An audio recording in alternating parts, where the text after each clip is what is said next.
It kills. It ruins lives. And it will ruin yours too when we catch you, convict you, and send you to federal prison. A dire warning about the drug behind the Bronx daycare tragedy as we learn more about what investigators say they uncovered inside. And tonight, the owner of that daycare breaks down in tears as she comes face to face with a federal judge. A carpenter repairs the door to this 100th Avenue home hours after a police raid left it off its hinges. Once you see cops, you got to see what's going on. The NYPD says a tip led them to the home where they uncovered ammunition, 4 loaded firearms, including a high-capacity rifle, drugs, and kilo presses used to package and distribute drugs. Approximately 4 kilos of cocaine and heroin, and as the belief mixed with evidence was also there of fentanyl was mixed there also. Law enforcement officials say a 10-year-old's room was right across the hallway from where the paraphernalia was found. Okay, last week on the Fast Five, we discussed a daycare center that was raided by the police due to the fact that 4 children were taken to the hospital. One of them had died, and what we found out was that the daycare center was an actual drug mill. And this angered a lot of people. And of course, the politicians came out, oh, we can't have this and all that. But the warnings have been there, including on this program itself. We do have a video out a while back that we discussed. And even before that, there's a National Geographic documentary from the year prior that had also warned of this.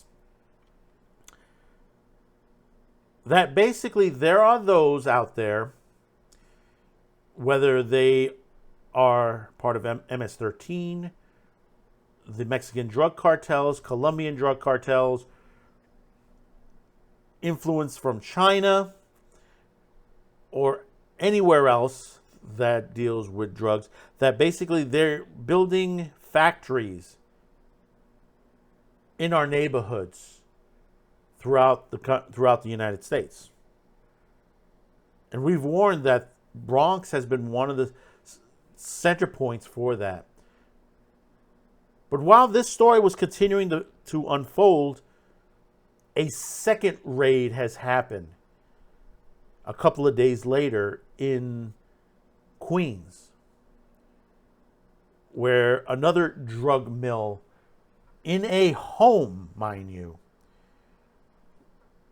where most of the equipment and everything was stored near a children's room. When everything breaks at the seams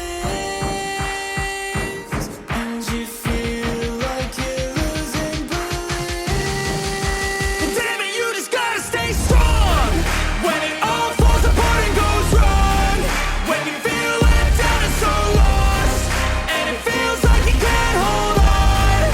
Well, damn it, you just gotta stay strong, 'cause sometimes things go wrong and one day everything's gone, but you can make it out and move on. So damn it, you just gotta stay strong.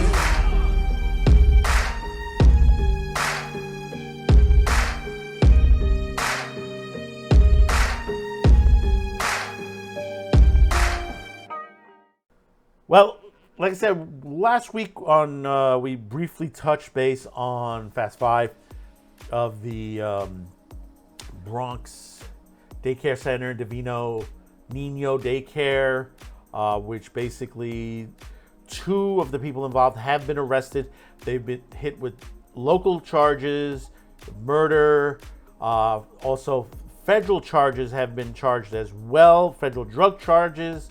We're finding out more information to that.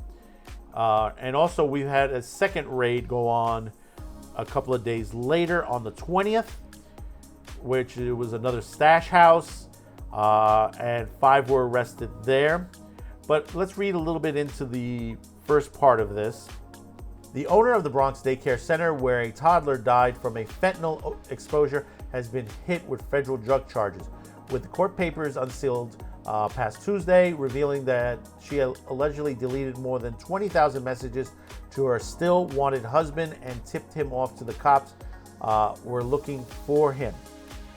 Gray Mendez de Ventura, the 36-year-old proprietor of the Divino de Niño daycare, and her cousin-in-law, Carlisto Avecedo Brito, 41, used the facade of a child center to cloak their true operation, a fentanyl drug mill, authorities have said. But as cops have picked through the centers following the Friday death of little Nicholas Feliz Dominique, a 1-year-old who cops said inhaled a lethal opioid, De Ventura deleted 21,526 encrypted messages sent between March 2021 and September of 2023, according to court documents. The brazen act took place while De Ventura was sitting in the NYPD's 52nd Precinct Station House, prosecutors later told the judge in a Manhattan federal court. When investigators recovered some of the deleted message, however, they found that De Ventura had told her husband that the cops were asking about him and that he should go look for a lawyer. The horrifying case has shocked the conscience of our city, Manhattan U.S. Attorney Damon Williams told reporters at a news conference announcing the charges Tuesday.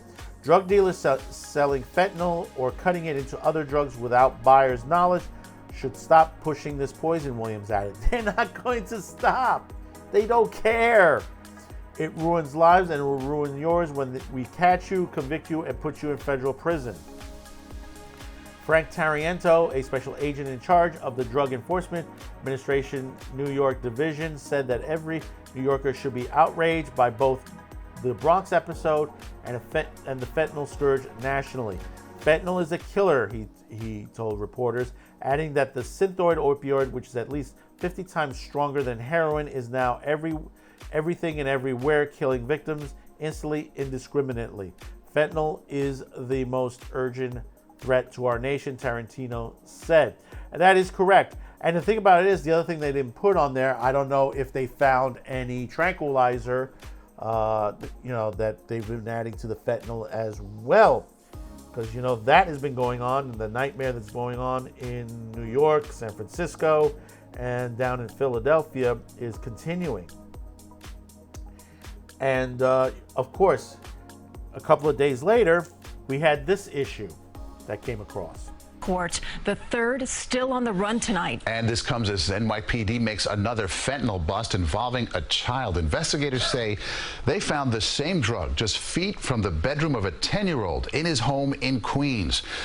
And we'll go over this a little bit. 5 people were busted Wednesday during a raid at a Queens home where fatal doses of fentanyl-laced drugs were found stashed down a hall from a 10-year-old boy's bedroom, NYPD officials. 4 guns were also discovered in the basement of the stash house on 100th Avenue near 208th Street in the Queens Village when cops executed a pre-dawn search warrant, authorities and police said.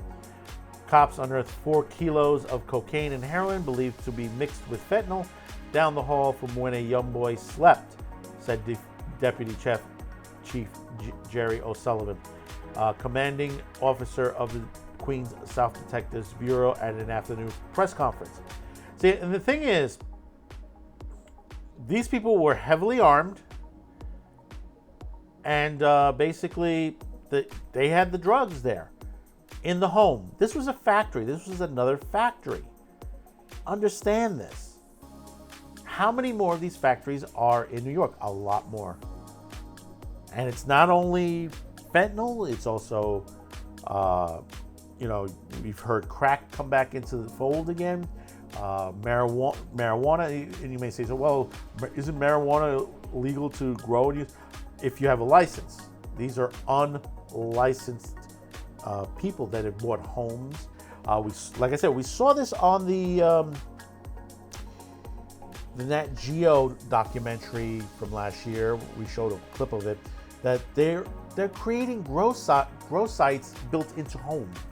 They're buying the homes and creating it. And this is drug Mexican cartels and influences from China as well. And remember, even though they're funneling this into the U.S. itself, a smuggling influx into Thailand itself. You know, there was a place that had said made in the US of A. Unbelievable. Unfreaking believable. And this continues to happen. And how many more children need to die because of this? You know, they're sitting around with their hands in their pockets. And I know there are those NYPD that want to do the right thing. But there are those in leadership, there are those in the mayor's office and in the governor's up in Albany that don't give a shit, even though they say, well, we need to do this, but you're not doing the situation. Part of the problem is the illegal immigrants that have arrived in New York as well. Where do you think some of these drugs are coming in through? Where do you think some of the workers to do these mills are coming from? We've already seen the other hand of this situation in Queens in the prostitution game. We've already shown you these video footage. Crime has run rampant in New York, and it resembles the 1980s Mariana boat lift. All we need is another version of the McDuffie riots, which we are close to that powder keg. We're on a powder keg right now ready to explode, especially here on Staten Island, which we have another video this week on. They're putting in people into nursing homes, into schools. They don't need to be there. These people refuse to go to Randall's Island. Why is that? Because they're isolated from the rest of the city. Already, NYPD have arrested some of these illegal immigrants with crimes, with one, I believe, murder on one of them, others with drug issues, sexual assault issues. You know, they're putting these same people near 5 schools in Staten Island. One of them is a girls' school, which is right across the street from St. John's Villa. This shows you they're not caring for other children. Why should they care about these drug mills that have children involved in it? They don't do nothing until somebody dies. And in this case, you know, little Nicholas Felice Dominique, you know, a child like him didn't get a chance at life. Do you understand that? He didn't get a chance to live, to grow up. Who knows what he could have been? What he could have created? Or who he could have helped in his life. Do you understand that? Do you understand what these people just did? They took away the life of someone that basically, you know, like everyone else, is very important. Just because they wanted to make money off the backs of drug addicts, creating more and more drug addicts. And they don't care if a drug addict dies. One dies, that gets replaced by another. This is the thing, the situation, their thoughts. Ask MS-13. They don't care. They've said this in interviews. They don't care if somebody dies. Long as they make money. That's the thing. The drugs are getting more deadlier every day. This is the same reason why I say recreational marijuana should have not happened. It should have been left for medicinal, and that's all. Because guess what? Guess what? A lot of these places do have marijuana in their possession. Because they're combining it with marijuana too. This particular place, who knows if they did have it there, because the daycare center I'm talking about, because The husband left with 2 bags before the cops arrived. Who knows what was in those bags? Money, drugs, cocaine, marijuana. Who knows? We will never know to that situation unless we catch up to him with these bags in his possession. Considering he's leaving he's trying to leave the country, guaranteed. He's trying to leave the country right now. You know, if he hasn't hit the border yet, Mexican border, he's probably trying to get across to the Dominican Republic. So we'll continue to monitor this because this angers me. This really, truly angers me. And comment below your thoughts on this. This is a child's life taken away. These are people that just have no responsibility for anyone around them. Powder, do you understand how much it takes to kill somebody with fentanyl? Do you really know? It's literally next to nothing. You could practically put it on your finger. I mean, I wouldn't advise it unless you have a glove on, because that could get into your skin. Next thing you know, you're having a seizure because of that. But who am I to say but a man with the show? Thanks for watching. Before you go, if you enjoyed the video, please don't forget to like and share this video. Also, if you haven't yet, please subscribe as it helps us increase the reach of our channel. Finally, as a content viewer, you have the ability to help fund this and many other channels. If you wish to help grow this channel by financial support, you have 2 ways. There are 2 links below. One link will send you to a direct pay site where you can make a donation. The second link will send you to our gear store where you can purchase t-shirts, mugs, and other specialty items. Any additional discounts will be listed on the main page. Once again, thank you for watching and your support.